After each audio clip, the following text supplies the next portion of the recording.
On Christmas night, my son stood up and said, "You're no longer welcome in this family." I handed him an envelope and said, "My parting gift." The moment they opened it, the room exploded into chaos. My son clinked his fork against his wine glass at 8:47 p.m. on Christmas night and said, "Dad, I need to say something. You're no longer part of this family." The tree lights kept twinkling. Bing Crosby kept singing from the speaker. The turkey I'd brought, a 23-pound organic bird from the fancy butcher, because Karen only liked the good stuff, sat half-carved on the table. My two grandkids, Emma and Jake, 7 and 5, stared at their plates like they could disappear into the mashed potatoes. And my daughter-in-law, Karen, smiled, actually smiled, like she'd just opened the exact present she'd been hoping for. "We've been discussing this for months," Marcus continued. "My son, my only child, 34 years old, wearing the cashmere sweater I'd bought him for his birthday. You're toxic. You're controlling. It's affecting our family dynamic. It's time for you to leave and give us space." Toxic, controlling. I sat very still, hands folded in my lap, face neutral. The same face I'd worn through 18 months of chemo with my wife Linda. The same face I'd worn at her funeral 6 years ago when Marcus had been too devastated to give the eulogy, so I'd done it instead. "Marcus," I said quietly, "what brought this on?" Karen leaned forward. She was 32, blonde, the kind of put-together that costs money I'd helped provide through the years. "What brought this on is that you're suffocating us. You have been for years. We need to establish healthy boundaries. I visit twice a month. I call on Sundays. Is that suffocating?" "It's not about frequency," she said, her voice taking on that therapist tone she used when she wanted to sound reasonable. "It's about energy. Your presence is just draining. Right, Marcus?" Marcus nodded, wouldn't look at me, just nodded like a puppet. I'd paid for his college education, $47,000 at UC San Diego, paid it in full so he'd graduate without debt. I'd co-signed the loan on this house, the 4-bedroom in Pasadena, with the good schools, because his credit score was 580, and the bank had laughed him out of the building. I'd given him $80,000 to start his consulting business when every bank said no and every investor passed. "But sure, toxic. You hover," Karen continued, warming to her subject now. "You have opinions about everything. How we raise the kids, how we spend our money, how we run our business. It's exhausting. I offered advice when you asked for it. We didn't ask for it. You just give it constantly." I looked at Marcus, really looked at him, tried to find the little boy who'd cried in my arms when his mother died, the teenager who'd stayed up late helping me sort through Linda's things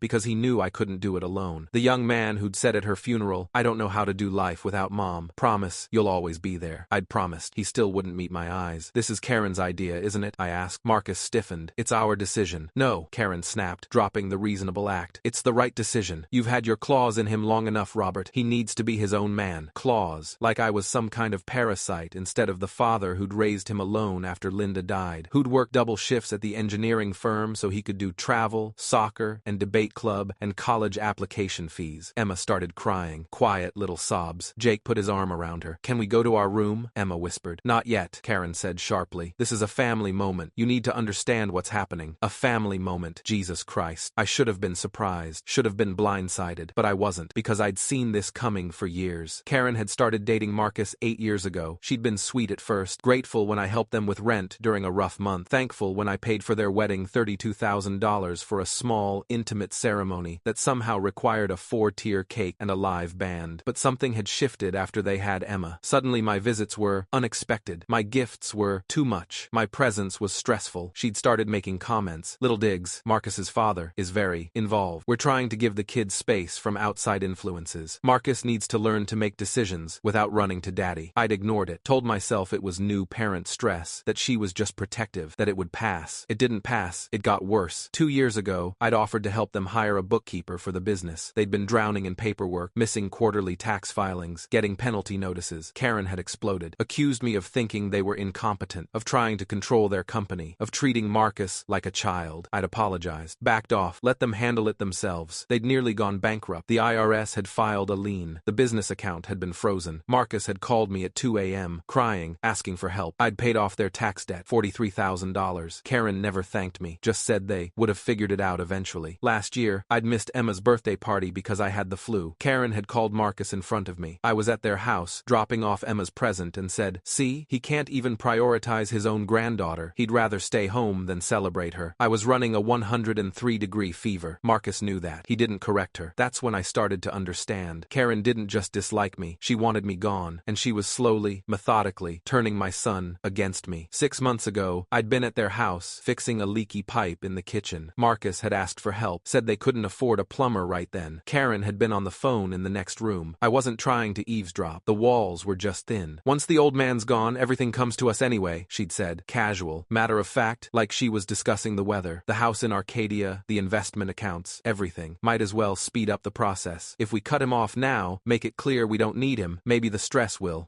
kill me. She meant maybe the stress would kill me. I don't know, her sister had said. On the other end, I could hear the speakerphone. That seems cold. He's 72. It's not like he's got decades left anyway. And honestly, Marcus is miserable. His dad treats him like he's still 12. We'd all be better off. I'd stood there in their kitchen, wrench in hand, water dripping from the pipe, and felt something I'd never felt toward my son's wife before. Rage. Pure, cold, clarifying rage. I'd finished fixing the pipe, left without saying goodbye. Drove home to my house, the paid-off house in Arcadia that Linda and I had bought in 1985, and sat in my car for an hour. Then I'd called my lawyer. Gerald Hoffman had been my attorney for 23 years, handled my estate planning after Linda died, helped me navigate some contract disputes at work before I retired, witnessed the trust documents I'd set up for Marcus's future. Gerald, I'd said when he answered, I need your help with something complicated. What's going on, Robert? My daughter-in-law is trying to kill me. Excuse me? Not literally. Not yet, anyway. But she wants me dead, or at least gone, and I need to prepare for what's coming. We'd met the next day. I'd told him everything. The gradual alienation, the manipulation, the overheard conversation. My concerns that Karen was poisoning my relationship with my son and grandchildren. She's positioning herself to inherit everything, I'd said, and she's convinced Marcus that I'm the problem, that I'm controlling and toxic and in the way. Gerald had been quiet for a long moment. What do you want to do? I want to protect myself, legally, financially. I want to make sure that if she pushes me out, and I think she will, I'm not left vulnerable. And Marcus? Marcus is an adult. He's making his choices, but I'm not going to let him make those choices with my resources. Gerald had pulled out a legal pad, started taking notes. Tell me about the house they live in. That's when we'd started untangling the web. The house in Pasadena. I'd provided the down payment $68,000 because Marcus and Karen had zero savings and terrible credit. The mortgage was in their names, but the down payment had been structured through a family trust I'd established in 2015. A trust I controlled. A trust that had specific provisions about reclaiming assets if the beneficiary violated certain terms. What terms? Gerald had written them, very carefully, very specifically. Terms about maintaining family relationships, about good faith participation in family dynamics, about not engaging in elder abuse or financial exploitation. Karen had no idea those terms existed. Marcus had signed the trust documents without reading them. I'd told him it was standard estate planning stuff, tax optimization. He'd trusted me. The business loan, Gerald had said. Tell me about that. I'd given Marcus $80,000 4 years ago to start his consulting company. He'd called it a gift. I'd called it a loan in my documentation. Not because I ever intended to collect. I'd planned to forgive it when he was more established, but I'd kept the paperwork. The promissory note Marcus had signed. The terms that said if he defaulted on any payments to his business creditors, the note became due immediately. Last year, when the IRS froze their accounts, Marcus had defaulted on his small business loan. Technically, I could have called in the full $80,000 plus interest. I hadn't. I'd waited. The savings gifts, Gerald said, reading through my records. Jesus, Robert. You've given them over $120,000 in the past 6 years. They needed help. Help is one thing. This is life support. He'd looked up at me. Did you document any of this? All of it. Every check, every bank transfer, every Venmo. I kept everything. Gerald had smiled. It wasn't a nice smile. Then, we have options. We'd spent the next 6 months building a case that would never see a courtroom because I didn't want to sue my son. I wanted him to understand, truly understand, what he was giving up. We'd reviewed the trust documents, amended certain provisions, made sure every asset, every loan, every gift was properly documented and legally recoverable. We'd transferred my house into a different trust one Marcus wasn't a beneficiary of. We'd updated my will to remove Marcus and Karen entirely, redirecting everything to a charitable foundation in Linda's name. And we'd prepared an envelope, a thick manila envelope containing 6 months of legal work, copies of trust documents, loan agreements, payment records, formal notices of default, demand letters for repayment, updated estate plans, everything. When do you want to do this? Gerald had asked at our final meeting. I'll know when the time comes, when they make their move. And if they don't, I'd looked at him. They will. Karen won't stop until she gets what she wants. She thinks I'm weak, that I'll let them walk all over me because I love my son too much to fight back. And will you? I love my son more than anything, but I love myself enough not to be destroyed. Now, sitting at this Christmas table, listening to Karen explain why I was toxic, I reached into my jacket pocket. I understand, I said calmly. If that's your decision, I'll respect it. Karen's eyes narrowed. She'd expected a fight, expected tears, or anger, or desperate pleading. My calm was throwing her off. Good, she said carefully. We're glad you're being mature about this. Of course, you're adults. You get to make adult choices. I pulled out the envelope. But before I go, here's my parting gift. I placed it on the table. Thick, heavy, official looking. Karen snatched it before Marcus could move. She was always greedy, probably expecting a check. One final payout from the old man she was kicking to the curb. Maybe a nice round number. 50,000. 100,000.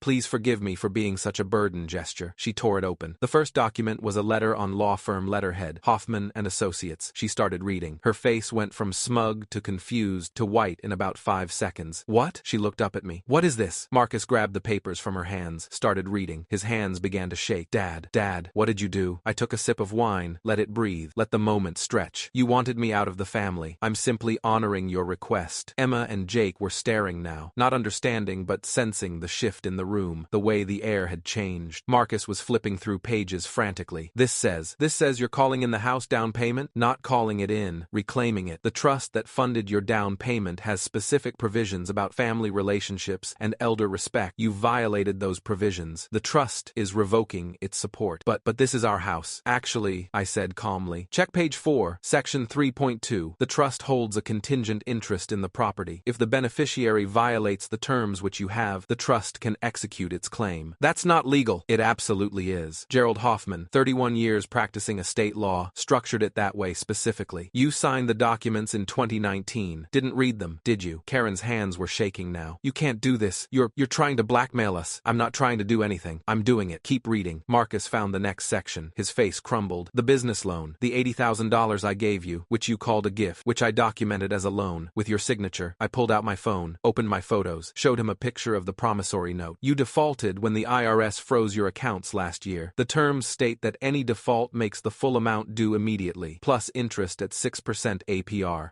Marcus was doing the math. That's over $90,000 now. $93,460 to be exact. Payment due within 90 days. There's a formal demand letter in the envelope. Karen stood up so fast her chair fell backward. You son of a bitch. You planned this. You've been planning this for 6 months. Yes. Since when? She was screaming now. How could you? Since I overheard you on the phone with your sister in June, talking about how everything would come to you once the old man's gone, discussing how my stress might speed up the process. Marcus's head snapped up. What? Ask your wife about that conversation, Marcus. About how she wanted me dead so you could inherit faster. I never, Karen started. You did. June 14th, 2:37 p.m. I was fixing your kitchen sink. You were on speakerphone with Lisa. I have a recording. That was a lie. I didn't have a recording, but the look on Karen's face told me I didn't need one. Marcus turned to her. Karen, tell me he's lying.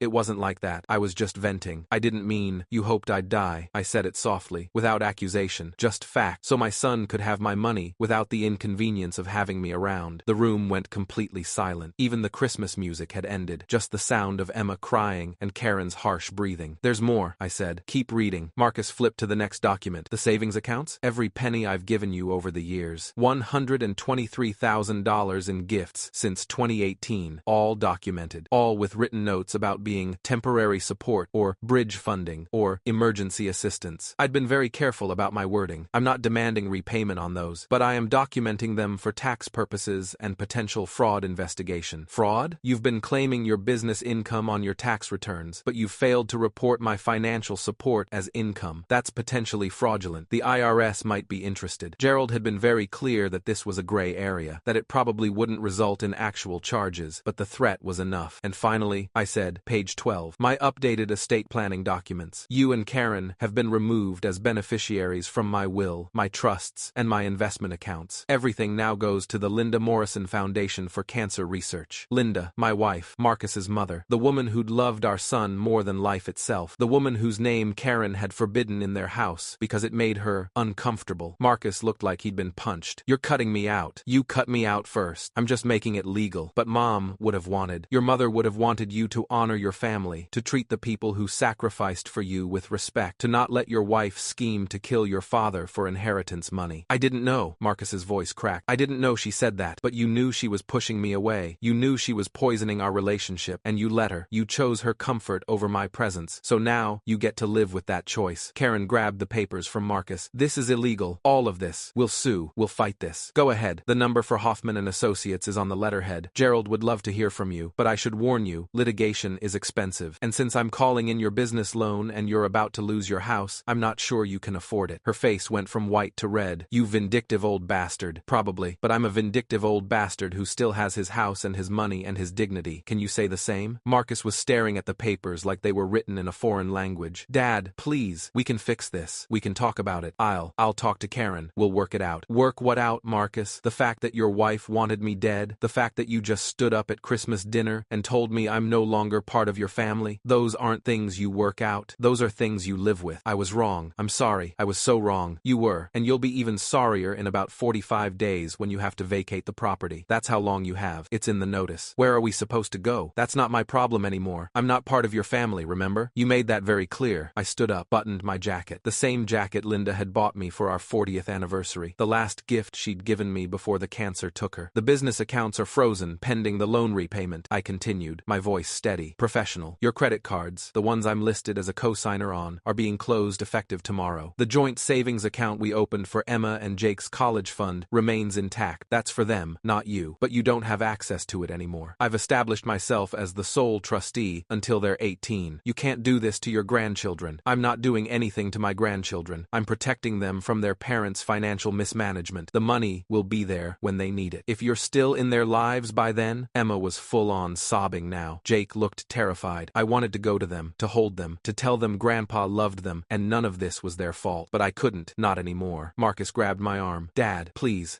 don't do this. I'll fix it. I'll make Karen apologize. We'll start over. Just don't take everything away. I looked at his hand on my arm, looked at his face, saw the little boy again, saw the teenager, saw every version of my son I'd loved and raised and sacrificed for, and I saw the man who'd chosen his wife's cruelty over his father's love. You don't get to have it both ways, I said quietly. You don't get to kick me out and keep my money. You don't get to call me toxic and then beg for my help. You made a choice tonight. Live with it. Karen made me. Karen didn't make you do anything. You're a grown man. Every time you let her push me away, that was your choice. Every time you didn't defend me, that was your choice. Every time you chose her comfort over my presence, that was your choice. You don't get to blame her now. Karen was crying now too. Angry, frustrated tears. You're destroying our family. Your family destroyed itself. I'm just refusing to pay for the damage anymore. I pulled my arm free from Marcus's grip, walked toward the door. Behind me, the room erupted. Karen screaming at Marcus, Marcus shouting back, Emma and Jake wailing. The sound of papers scattering as someone swept them off the table. Merry Christmas, I said, without turning around. And goodbye. I stepped out into the cold December air. The temperature had dropped to 43 degrees. My breath fogged in front of me. Down the street, other houses glowed with warm Christmas lights. I could hear laughter from one, music from another. Normal families having normal holidays. I got into my car, a 2019 Toyota Camry, paid in full, and sat there for a moment. My hands were shaking now. The adrenaline was wearing off. In its place was something else. Not regret. Not quite satisfaction either. Grief, maybe. For the relationship I'd thought I had. For the son I'd thought I'd raised. My phone buzzed. Text messages started flooding in. Marcus. Dad, please don't do this. Marcus. I'm sorry. Marcus. We can work this out. Karen. You're going to regret this. Karen. We have rights. Karen. Our lawyer will be in touch. I blocked both their numbers. Then I called Gerald. How did it go? He asked. About as expected. Lot of screaming. Some begging. The usual threats about lawyers. Do you think they'll actually fight it? No. They can't afford to. And they know everything is documented. Marcus isn't stupid. Just weak. I'm sorry, Robert. I know this isn't what you wanted. No, but it's what I needed. I started the car. I'm going home. Merry Christmas, Gerald. Merry Christmas. Call me if they contact you directly. I drove home to Arcadia, to the house Linda and I had bought almost 40 years ago. The house where we'd raised Marcus, where we'd had Christmas mornings and birthday parties and graduation celebrations, where Linda had died in our bed, with me holding her hand. The house was quiet, dark. I turned on the lights, looked at the Christmas tree I'd put up by myself this year, at the ornaments Linda and I had collected over decades of marriage, at the photo on the mantle of the three of us from Marcus's college graduation. We looked happy. We had been happy. I sat down in my chair, Linda's favorite reading chair that I'd kept exactly where she'd always placed it, and let myself feel it. All of it. The anger, and the grief, and the betrayal, and the loss. Then I poured myself 3 fingers of Scotch Macallan, 18, Linda's favorite, and made a toast to the empty room. We did our best, I said to her photo. Didn't we? The next 6 weeks were hell. Marcus called from different numbers, friends' phones, work phones, random numbers. I didn't answer. He showed up at my house twice. I didn't open the door. He sent letters. I returned them unopened. Karen tried a different approach. She had Emma and Jake make me cards, had them call from her phone saying they missed Grandpa. I listened to those voicemails once, heard their little voices asking when I was coming over, asking if they'd done something wrong. It took everything I had not to call back. back, but I didn't, because I knew what would happen. I'd call to talk to the kids. Karen would get on the phone, would promise anything, would say they'd go to counseling, would say it was all a misunderstanding, would say whatever it took to maintain access to my money. And then, 6 months later, we'd be right back here. Gerald handled all communication. Marcus's lawyer, some guy who'd passed the bar 3 years ago, sent demand letters claiming elder abuse and undue influence. Gerald sent back our documentation. The demands stopped. The bank foreclosed on their house in week 7. They'd missed 3 mortgage payments before Christmas, apparently. The down payment reclamation was just the final nail. I heard through a neighbor that they'd moved into an apartment in Glendale, 2 bedrooms. Marcus had to sell his Tesla. Karen was working retail at a mall. Their business collapsed. Without my financial backing, without good credit, without the ability to pay their vendors on time, clients started walking. By February, they'd filed for bankruptcy. The bankruptcy trustee contacted Gerald about the $93,000 loan. Gerald provided all documentation. The trustee agreed it was a legitimate debt. It would be discharged in the bankruptcy, but Marcus's credit was destroyed for the next 7 years. I felt nothing watching it happen, just a distant observation, like watching a building collapse that you'd seen the cracks in for years. Inevitable, predictable. In March, Marcus sent one final letter, handwritten, not opened by Gerald first. He'd mailed it to my home address. Asterisk, Dad. Asterisk. Asterisk. I don't expect you to forgive me. I don't even expect you to read this, but I need to say it. Asterisk. Asterisk. You were right about everything. Karen was poisoning me against you. She did want you gone, and I let her. I chose her comfort over your presence. I chose money over integrity. I chose the easy path of agreeing with her instead of standing up for you. Asterisk. Asterisk. I was weak. I am weak. Asterisk. Asterisk. We're divorced. Karen left me 3 weeks ago. Said she couldn't be with someone who lost everything. Apparently, I was only valuable when I had access to your money. I should have seen it. You saw it. I didn't. Asterisk. Asterisk. Emma and Jake ask about you every day. I tell them Grandpa is busy, but they know. Kids always know. Asterisk. Asterisk. I don't know how to fix this. I don't know if it can be fixed, but I'm sorry. I'm so sorry. Asterisk. Asterisk. I love you. I know I don't deserve to say that, but it's true. Asterisk. Asterisk. Marcus. Asterisk. I read it 3 times, put it in a drawer, didn't respond.